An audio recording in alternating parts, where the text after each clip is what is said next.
Daddy, what are you doing? We're recording a podcast. Who's listening? Islander fans are listening. Where are they? Well, they're right here.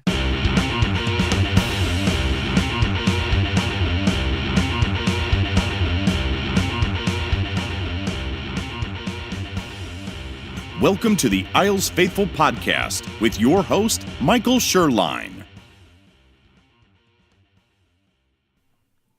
Hello, and welcome to the Isles Faithful Podcast. I'm your host, Mike Sherline. This is episode 4.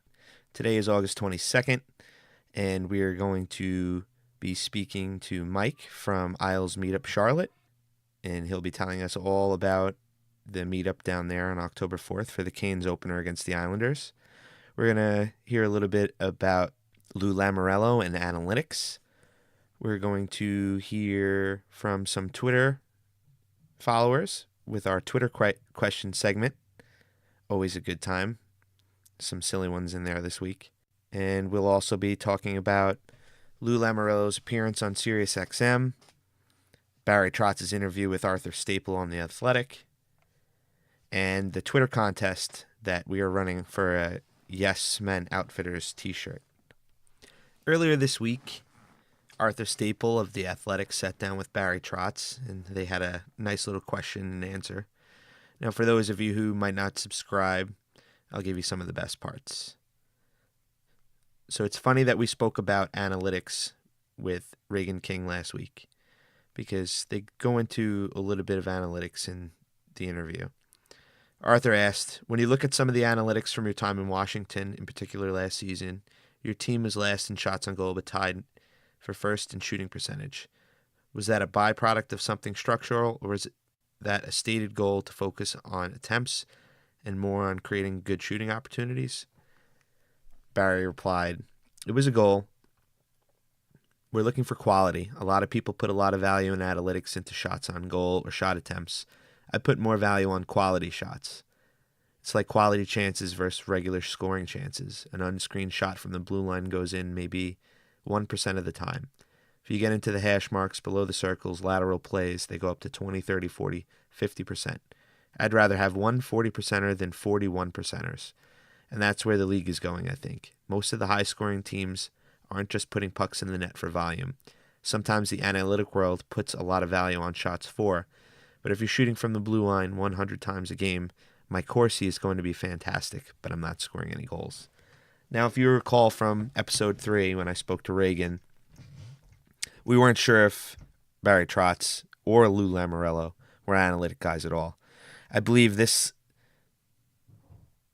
shows that Barry Trotz does use analytics to a point, but I think he limits himself in seeing what exactly it speaks to in regards to what you see on ice. So that's a positive. Now, Arthur also asked him about leadership, and he's going to take his time to see what happens in the room before naming a captain. And they talk about culture change. So they're going to install basically, their own rules and regulations. And an example of that he gives is if a guy is late for a meeting, late for a bus, you have to wait for him and nothing's ever addressed. Then things start to slide. Your standards slip. What you want to do is hold a high standard and make sure everybody understands what that standard is. Once that's established, then you can create something pretty good. In a couple of areas, the standard needs to be a little higher. What we're trying to do now is figure out where the standard is, where the bar needs to be set. We have a lot of experience between Lou and myself. We've seen a lot on our own teams and on other teams. You just see what works. So, there you have it, right from the horse's mouth. You're not going to be late to practice. You're not going to be late for the bus. You're not going to oversleep. You can't use excuses that your alarm didn't go off or your roommate didn't wake you. You will be held accountable, and that's something that this team has lacked for a really long time. Now, also, we had Lou Lamoriello on SiriusXM this week, and he said something similar. Lou said, you have to be very careful with it. It can get in the way regarding analytics.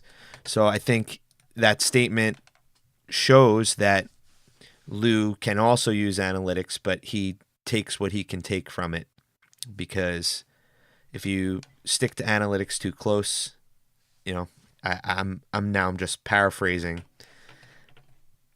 It can get you into trouble if you're not careful. So maybe we have a coach that does utilize analytics, but a GM who isn't particularly fond of them, or doesn't really, look into them too deeply. Next, we're going to speak to Mike from Isles Meetup Charlotte. All right, so welcome to the podcast this week, episode 4. Michael Ryan of Isles Meetup CLT. Michael, how's it going? So far so good. All right. Now, as I understand, you are down south and you organize Islanders meetups for some local fans down there, some transplanted New Yorkers, correct? That is correct. Yeah, so it started in about 2016 during the playoffs, and it's been going strong since. Now, tell me a little bit about that. Do you guys meet up at bars? Do you meet up at the game? Do you meet up at people's houses? How does that work? So all of the above, actually. So we always go out to the games when they're in Raleigh playing the Canes. We send out a pretty nice group for that. This upcoming season on October 4th, we have 100 tickets on hold, and we teamed up with Yes Men Outfitters to have a custom shirt. So we're going to be looking fresh in the section. And we also have a bar in Charlotte.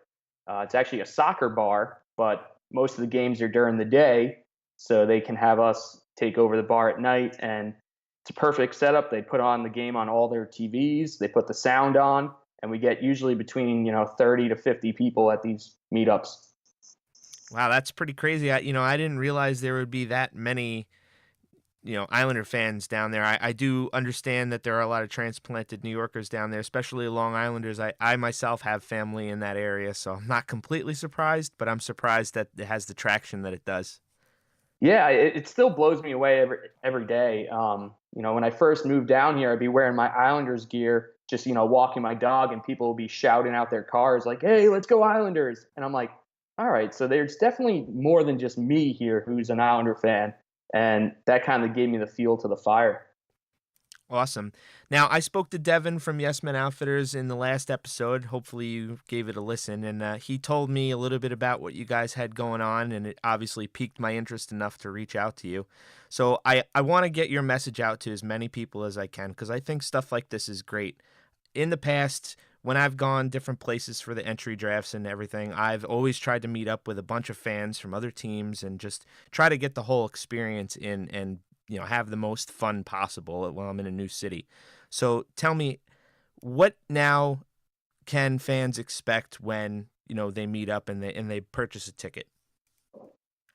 Just connecting with people from the island and saying, oh, where are you from? Oh, I'm from Deer Park. Oh, I'm from Babylon. And oh, where's your pizza place in Charlotte? It's just a great networking event. I've made a lot of friends that I hang out with outside of the meetup through this group. I went to summer camp back on Long Island with one of the guys in the group, and we haven't seen each other in 15 years. And then all of a sudden he shows up at one of my meetups. So it's just a really great way for people who transplant down here. We're all trying to make friends, and it's great to have a common team to root for. That's a crazy story, and it makes you realize how small the world is when you could run into somebody like that kind of randomly. But that's a great story. Now, tell us how, fans down there or fans from even up here or wherever in the surrounding areas can purchase a ticket and meet up with you guys for this event. All right. So our ticket count is running low because in the past, the Canes have been great and kind of just give us free reign. They say as many tickets as you need, we'll accommodate you.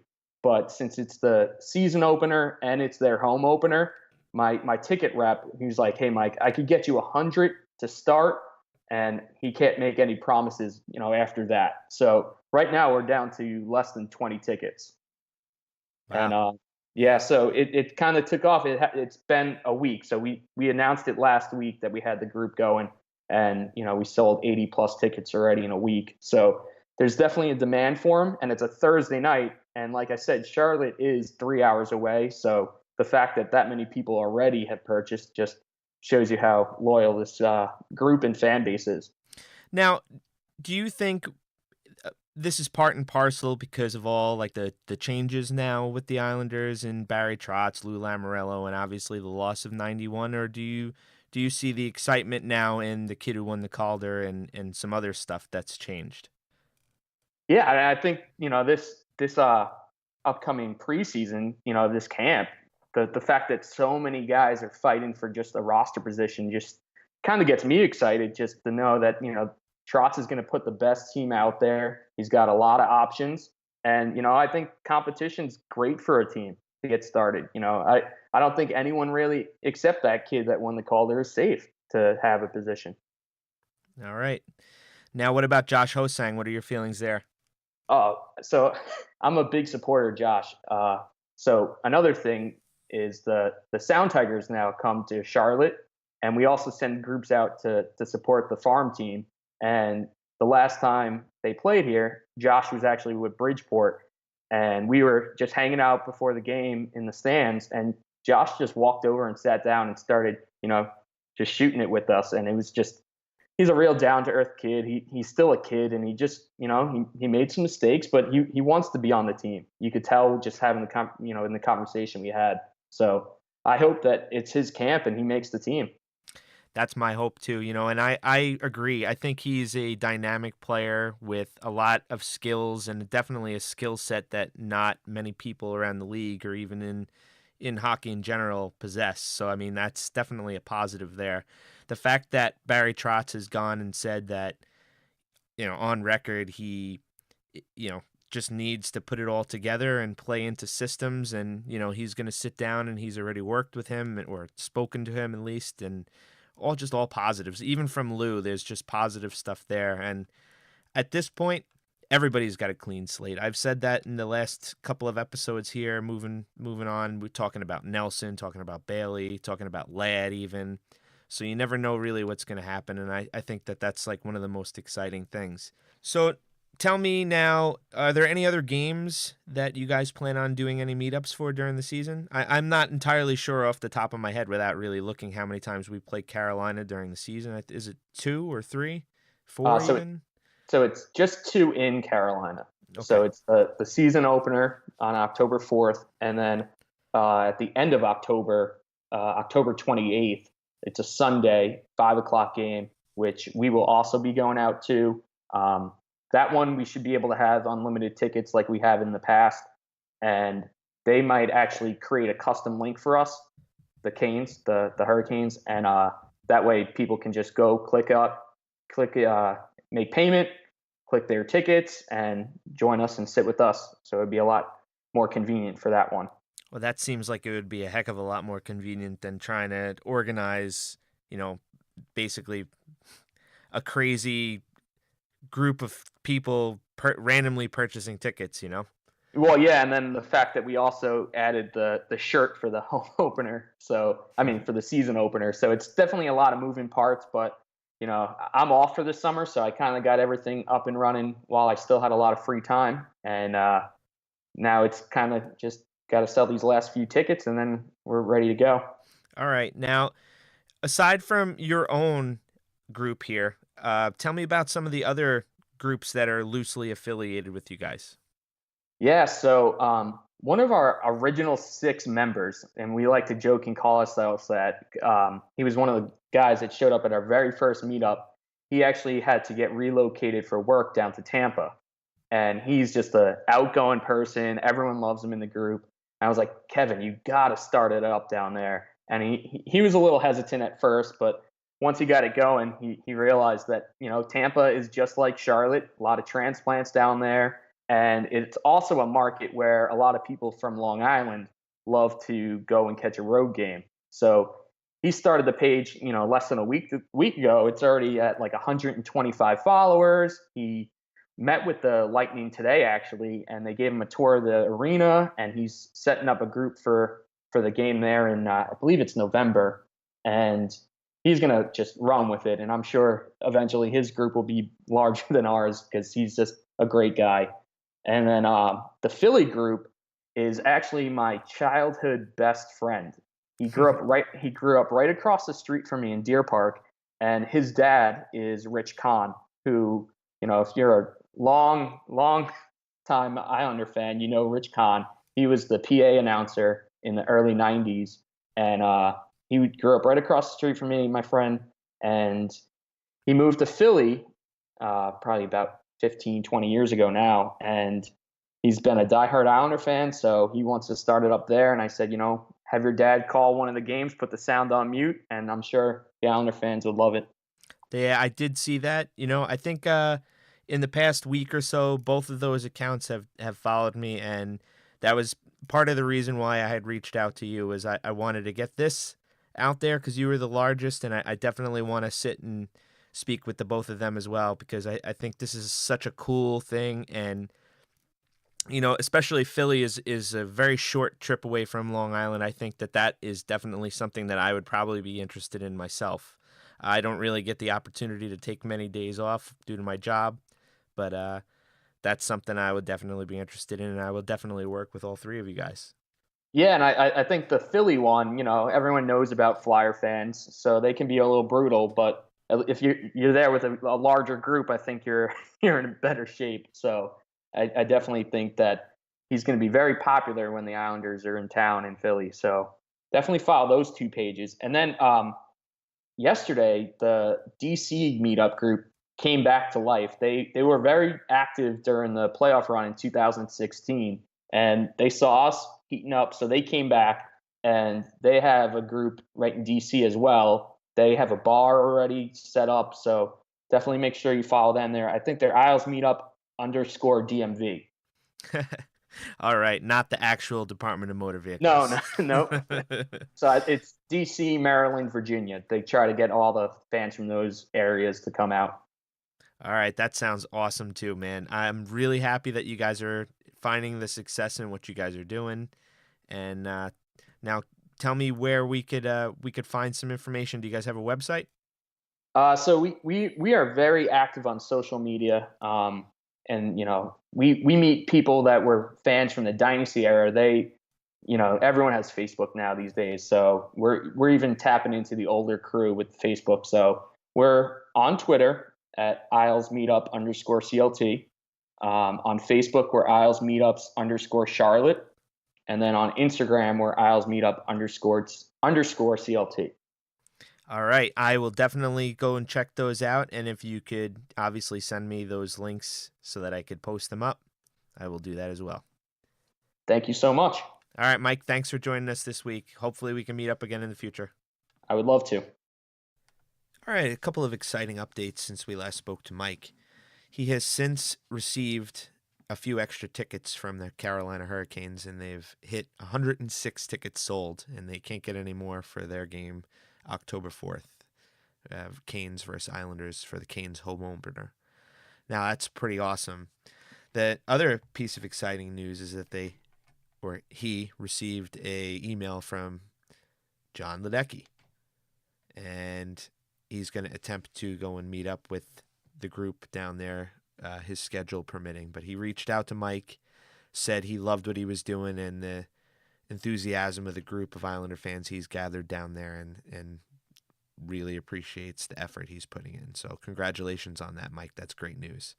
Now, in closing, we are running a contest, which you may have seen me post on the website and speak about on Twitter and Facebook.